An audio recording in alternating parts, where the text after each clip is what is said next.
Welcome बच्चों। ज्यादातर बच्चे क्या करते हैं, पोलराइजेशन को छोटा सा टॉपिक समझकर छोड़ के चले जाते हैं। और ध्यान रखिए कि बोर्ड वाले वहीं से क्वेश्चन उठाते हैं जहां से बच्चे छोड़ के चले जाते हैं। देन आज अपने बिल्कुल छोटे से वीडियो में कवर करने वाले हैं all about polarization class 12 physics का वेव ऑप्टिक्स से। सबसे पहले अपने जानेंगे what is polarization. What is polarization? Light is transverse wave, vibration, electric field are perpendicular to the direction of propagation. Polarization is the phenomena to restricting vibration of light in one plane. आपके plane polarization ही है। Then सबसे पहले इसको समझते हैं ये क्या होता है सर। इसके बारे में समझेंगे तभी आप इसको इजीली डिफाइन कर पाएंगे। आपको पता है बेटा कि EMW लाइट एक इलेक्ट्रोमैग्नेटिक वेव है और ये 3D के अंदर है। 3D का मतलब ये, अगर मैं इसको x डायरेक्शन मान लेता हूँ, इसको y मान लेता हूँ, तो एक z ऐसे आएगी। ऐसे का मतलब ये ऐसे, ठीक है। अगर EMW इस डायरेक्शन में प्रोपेगेट कर रही है, इस डायरेक्शन में प्रोपेगेट कर रही है, तो हमारे पास एक इलेक्ट्रिक फील्ड आएगा ऐसे, और एक मैग्नेटिक फील्ड आएगा 3D के अंदर ऐसे। मतलब आउटसाइड इसी पॉइंट पर मिलेगा, फिर इनसाइड, फिर ऐसे। जैसे मैं इसको बना नहीं पाऊंगा क्योंकि 3D के अंदर है ना, तो ये बनेगा नहीं सही से, पर फिर भी मैं कोशिश करता हूं। ये ऐसे कर ऐसे, ये ऐसे 3D के अंदर बनेगा। डन, यानी इट मीन समझ में आ गया। जैसे मान लो, ये मान लो अगर लाइट की EMW की डायरेक्शन ये है, तो इलेक्ट्रिक फील्ड जाएगा ऐसे, इसके साथ ऐसे ऐसे, ठीक है। एंड मैग्नेटिक फील्ड जाएगा ऐसे ऐसे ऐसे। अब पोलराइजेशन क्या होता है, जनरली जो अपने लाइट्स होती है वो दो टाइप की होती है। एक होती है अनपोलराइज्ड और एक होती है बेटा पोलराइज्ड। अब इन दोनों में डिफरेंस भी बोर्ड वाले कई बार पूछ सकते हैं। अनपोलराइज्ड के अंदर क्या होता है, जो इसके अंदर इलेक्ट्रिक फील्ड है सर। इलेक्ट्रिक फील्ड के जो वेक्टर बनेंगे, इलेक्ट्रिक फील्ड वेक्टर होते हैं, वो किसी स्पेसिफिक प्लेन में नहीं होते, अब इसको और इजी समझते हैं। सपोज करते हैं मैंने आप ऐसे, यहाँ पे आपके पास एक रस्सी है और मैंने भी एक रस्सी को पकड़ रखा है। मैं अगर इसको ऐसे क्या करता हूं, मूव करवाता हूं, तो जो इस स्ट्रिंग के अंदर वेव बनेगी वो क्या बनती है, ऐसे भी बन सकती है, ऐसे भी बन सकती है, ऐसे भी बन सकती है, ऐसे भी बन सकती है।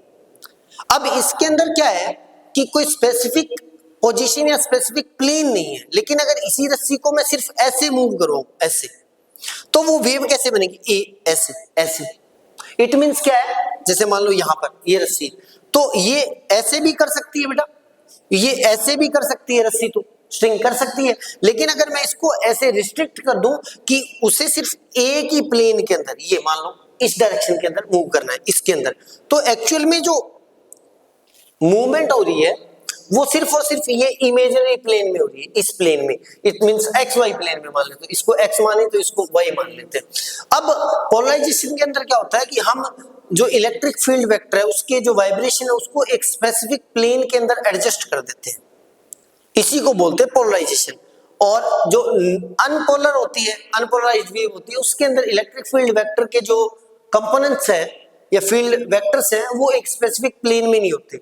अब वीडियो यूज नहीं कर सकता तो मैं अपने गूगल से इसको चेक करते हैं। जैसे मान लेते हैं ये अनपोलराइज्ड लाइट वेव है, यहां पर जो डायरेक्शन प्रोपेगेशन की डायरेक्शन ये है, इसके जो इलेक्ट्रिक फील्ड वेक्टर है वो ऑल डायरेक्शन के अंदर है। लेकिन अगर मैं इसको किसी पोलराइड से पास करता हूं, जैसे इसके अंदर देखो, इसके अंदर पास किया, तो इसने क्या किया, स्पेसिफिक एक प्लेन के अंदर फिक्स कर दिया इसको, यानी ये सारे हमने रिस्ट्रिक्ट कर दिया कि इसमें से सिर्फ एक स्पेसिफिक प्लेन, ये प्लेन है ना, प्लेन की फॉर्म में इलेक्ट्रिक फील्ड जो है, इलेक्ट्रिक फील्ड के जो वाइब्रेशन है या इलेक्ट्रिक वेक्टर के जो कंपोनेंट्स है वो एक स्पेसिफिक प्लेन से ही आ रहे हैं। देन इस वाली को अपने बोलते हैं अनपोलराइज्ड वेव और इस वाली को बोलते हैं पोलराइज्ड वेव।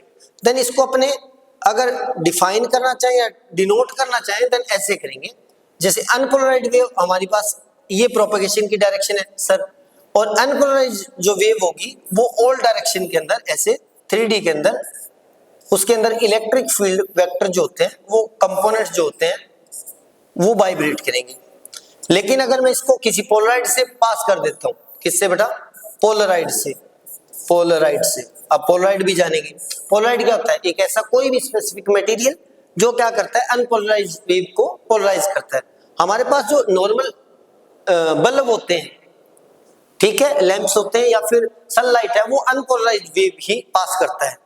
देन अगर ये एक स्पेसिफिक प्लेन के अंदर एडजस्ट कर दिया मैंने ऐसे, देन ये वाली जो होगी वो होगी प्लेन पोलराइज, बिकॉज ये 3D के अंदर था, अब ये 3D में बन नहीं रहा है, ऐसे ऑल डायरेक्शन के अंदर, और इससे पास हुआ एक प्लेन, इस प्लेन के अंदर एडजस्ट हो गया, देन इसको बोलते हैं अनपोलराइज्ड एंड इसको बोलते हैं पोलराइज्ड।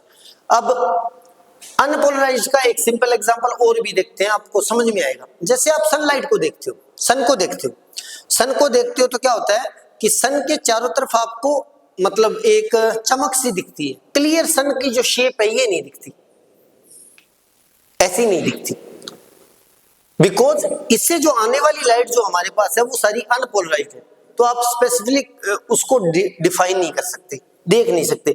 लेकिन अगर इसी को वाटर के अंदर देखते हैं, पानी के अंदर देखते हैं, पानी के अंदर आप कोई एक आपके पास कोई बकेट है, उसके अंदर देखना या टब के अंदर देखना पानी डालकर, जब सनलाइट अपने सन को उसमें ट्रेस करते हैं तो अपने को एक्चुअली ये शेप दिखती है, एक्चुअल ये, इसके साइड में जो अपने पास ये जो चमक सी होती है वो नहीं दिखती। इट मींस क्या है, उस रिफ्रैक्शन से उसका पोलराइजेशन हो गया, पोलराइजेशन की वजह से अपने उसको क्लियर देख पा रहे हैं। ठीक है, समझ में आया? यानी अब दोबारा फिर से देखेंगे, आपने क्या बताया था कि सर अब व्हाट इज पोलराइजेशन आ गया। लाइट जो है एक ट्रांसवर्स वेव है, vibration of electric field are perpendicular to direction of propagation. क्या होते हैं? Polarization is the phenomena to restricting vibration of light in one plane. अगर वन प्लेन के अंदर की पॉइंट क्या है, ओनली ट्रांसवर्स वेव होती है वो ही पोलराइज हो सकती है, ओनली ट्रांसवर्स वेव। अगर लॉन्गिट्यूडनल वेव है वो नहीं होती, इट मींस साउंड नहीं होगा, साउंड वेव्स जो होती है वो नहीं हो सकती। देन ऐसा क्वेश्चन भी बन सकता है कि why sound waves are not get polarised, ऐसा क्वेश्चन बन सकता है। अब आगे चलते हैं, अनपोलराइज्ड वेव में क्या होता है, ऑर्डिनरी सोर्स जो भी होता है जैसे सन है, बल्ब है, इमिट करता है अनपोलराइज्ड लाइट को। वाइब्रेशन जो होते हैं ऑल पॉसिबल प्लेन्स के अंदर, no fix direction of vibration, vibration electric field vector की कोई स्पेसिफिक डायरेक्शन नहीं होती वाइब्रेशन की। एग्जांपल सनलाइट अपने पास। नेक्स्ट चलते हैं पोलराइज्ड लाइट। पता लग गया होगा, vibration restricted to one particular plane obtained by polaroid, polaroid से मिलता है, रिफ्लेक्शन से भी हो सकता है या फिर स्कैटरिंग से भी हो सकता है, तीनों फिनोमेना से हो सकता है। पोलराइड से भी अपने अनपोलराइज्ड वेव को पोलराइज कर सकते हैं, रिफ्लेक्शन से भी कर सकते हैं एंड स्कैटरिंग से भी कर सकते हैं। Light after passing through a Polaroid, example, जब पोलराइड से पास होगी तो वो अनपोलराइज्ड जो है वो पोलराइज हो जाएगी। इसके बाद में पोलराइज्ड बाय रिफ्लेक्शन। अब इसमें ये आपके सीबीएसई वालों ने कट कर दिया एनसीईआरटी से, पर फिर भी मैं बता देता हूं। When unpolarised light reflect from a surface, reflect light become partially और कंप्लीटली पोलराइज्ड। इट मींस क्या है बेटा, इट मींस है कि अगर लाइट किसी स्मूथ सरफेस पे इंसिडेंट होती है ऐसे, और ये लाइट वेव तो जो वापस आएगी रिफ्लेक्ट बैक होगी वो या तो पार्शियली पोलराइज हो जाएगी, पीपी लिख देता हूं, पार्शियली पोलराइज, या फिर कंप्लीटली भी हो सकती है। क्या हो सकती है? कंप्लीटली। अब जो कंप्लीटली पोलराइज होती है वो एक स्पेसिफिक एंगल पर होती है, अगर किसी और एंगल पर इंसिडेंट हो रही है तो नहीं होगी, लेकिन अगर एक स्पेसिफिक एंगल पर वो इंसिडेंट हो रही है तो उस पर कंप्लीटली पोलराइज हो जाती है, उसी को ब्रूस्टर एंगल बोलते हैं। क्या बोलते हैं? Brewster angle. और इसका एक रिलेशन है जो आपके बोर्ड वालों ने तो कट कर दिया है, फिर भी मैं बता देता हूं, जो tan IB होता है, tan बीटा लिख लो, ब्रूस्टर एंगल मान लो, जो होता है n/1 के इक्वल होता है या म्यू के इक्वल होता है, म्यू मतलब रिफ्रैक्टिव इंडेक्स के इक्वल। इसके बारे में आपको आगे नहीं पढ़ना है, ब्रूस्टर लॉ आपको पता लग गया। जब अनपोलराइज्ड लाइट किसी ट्रांसपेरेंट सरफेस जैसे एयर या ग्लास पर इंसिडेंट होती है तो एक स्पेशल एंगल पर रिफ्लेक्टेड लाइट जो है वो कंप्लीटली प्लेन पोलराइज हो जाती है। इस एंगल को अपने ब्रूस्टर एंगल बोलते हैं, tan theta beta. Then tan beta जो है वो इक्वल हो जाएगा n/1। अब ये कब होगा? जब किसी एयर या ग्लास इससे या ट्रांसपेरेंट मीडियम से पास होती है। देन वो जो क्रिटिकल एंगल होगा उसकी जो टेंजेंट होगी वो रिफ्रैक्टिव इंडेक्स के इक्वल होती है, इसी को बोलते हैं ब्रूस्टर लॉ। अब उसके बाद में आते हैं मेलस लॉ। मेलस लॉ आपके बोर्ड के अंदर है, आपकी बुक के अंदर है, तो इसको समझते हैं। When polarised wave light passes through an analyser, ये देखिए बेटा ये क्या होता है, इसको समझना अपने लिए जरूरी है। जैसे मान लो मैंने अभी आपको बताया था कि सर जो लाइट वेव है अपने पास, मान लेते हैं ये अनपोलराइज्ड वेव आ रही थी हमारे पास, ये अनपोलराइज्ड वेव है, और जो डायरेक्शन और प्रोपगेशन आपको पता है कि हमेशा इलेक्ट्रिक फील्ड वेक्टर के क्या होती है बेटा, परपेंडिकुलर होती है, ये आ रही थी। अब इसके रास्ते में एक थिन शीट रख देते हैं जिसको अपने पोलराइड बोलते हैं, थिन शीट होती है जिसको अपने बोलते हैं पोलराइड, और इसके बाद में थोड़ी सी स्पेसिंग के बाद में एक और पोलराइड रख सकते हैं, P1 रख लेते हैं और P2 रख लेते हैं।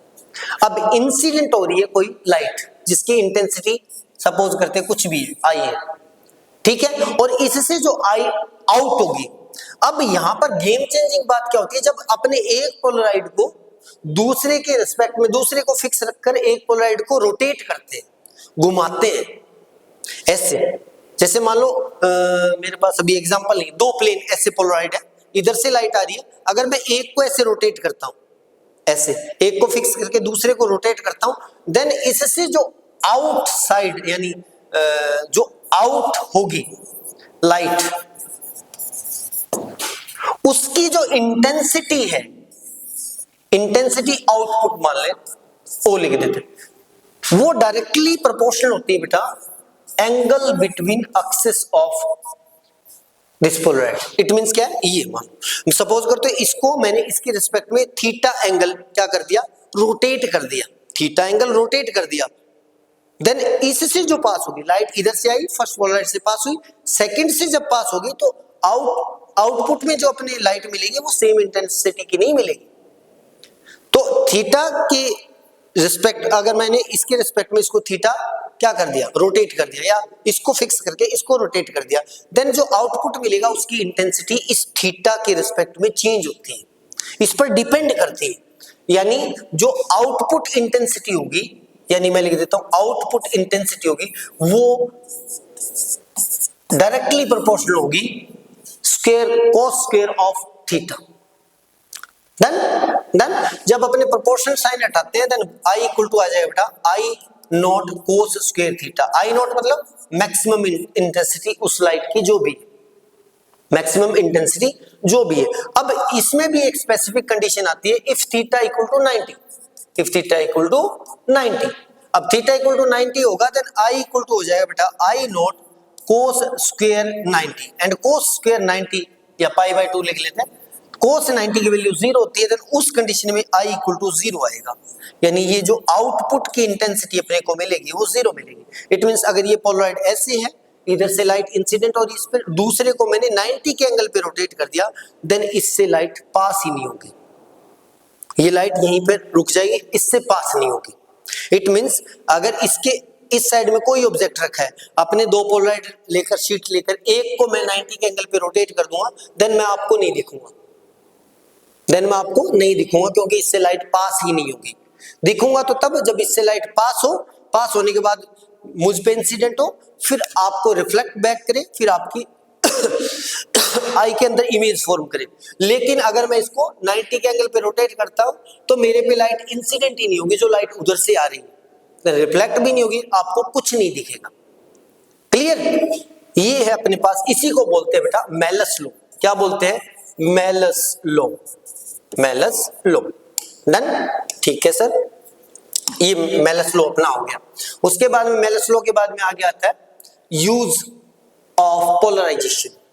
पोलराइजेशन के बहुत सारे यूज है, उनमें से जैसे सनग्लासेस में होता है, एंड कैमरा के अंदर होता है, 3D मूवी देखने में होता है, LCD और LED के अंदर भी होता है।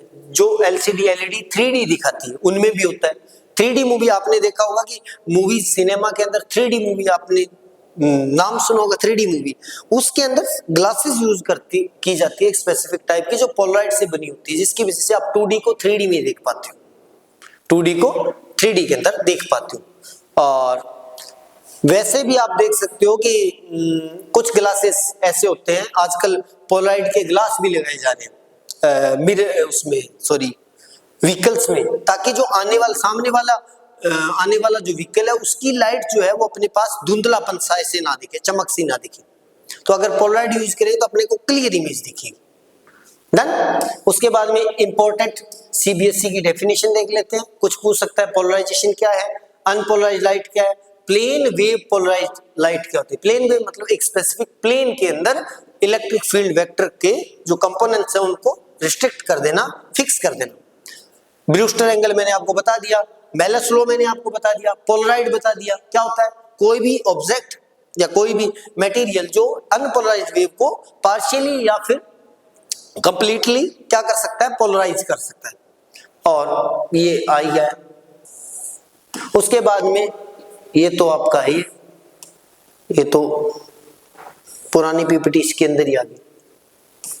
देन यही था, इतना ही था। ये था आपका पोलराइजेशन, छोटा सा वीडियो था और इसके अलावा कुछ इसमें रहा नहीं। पोलराइजेशन समझ में आ गया, यूजेस ऑफ पोलराइजेशन समझ में आ गया, एप्लीकेशन पोलराइजेशन समझ में आ गया, मेलस लॉ समझ में आ गया, एंड क्या बच गया अपने पास, बस अनपोलराइज्ड वेव समझ में आ गया। क्लियर। और कुछ इसके बारे में कुछ बन सकता है? हाँ सर बन सकता है। कैसे बन सकता है सर? ऐसे बन सकता है कि आपको P1 शीट है जो और P2 शीट है, इन दोनों के बीच में आपको इस फॉर्मूला पे न्यूमेरिकल बन सकता है कि आपको यहां पर I इंसिडेंट कर देता है, इंसिडेंट I इंटेंसिटी की लाइट इंसिडेंट करता है और इन दोनों में से किसी एक को रोटेट करता है 60 के एंगल पर। देन आपको पूछ ले I आउटपुट, देन आपको पता लग जाएगा I आउटपुट क्या आएगा बेटा, I नॉट, यानी I नॉट मैक्सिमम, इसने इंसिडेंट किया कोस स्क्वायर पाई बाई 3, 60 की वैल्यू पाई बाई 3 होती है। डन। और ऐसा ही एक न्यूमेरिकल आपका सीबीएसई के अंदर बुक के अंदर, सॉरी एनसीईआरटी के अंदर, एनसीईआरटी की बुक के अंदर, वो भी आप कर लेना, बहुत इजी सा है, इसी फॉर्मूले पर दिया गया। या फिर आपको दिया जा सकता है कि आई इनपुट दे दे, मैक्सिमम दे दे और आउटपुट दे दे और थीटा पूछ ले। उस कंडीशन में क्या आएगा बेटा, जैसे आपको आई आउटपुट दे दिया, out equal to I naught maximum दे दिया एंड कोस स्क्वायर थीटा आपको पूछ लेता है, देन ये इसके डिवाइड में आ जाएगा, तो cos square theta equal to क्या आ जाएगा बेटा, I output by I naught, और कोस थीटा इक्वल टू क्या आ जाएगा बेटा, I output upon I naught का रूट। डन डन डन आर डन डन डन आर डन डन। ठीक है, ये था छोटा सा वीडियो पोलराइजेशन पर। तो चैनल पर पहली बार आए तो चैनल को सब्सक्राइब कर ले, बेल आइकन के साथ ऑल सेलेक्ट कर ले। मिलते हैं नई वीडियो में, तब तक के लिए good bye, take care and keep studying.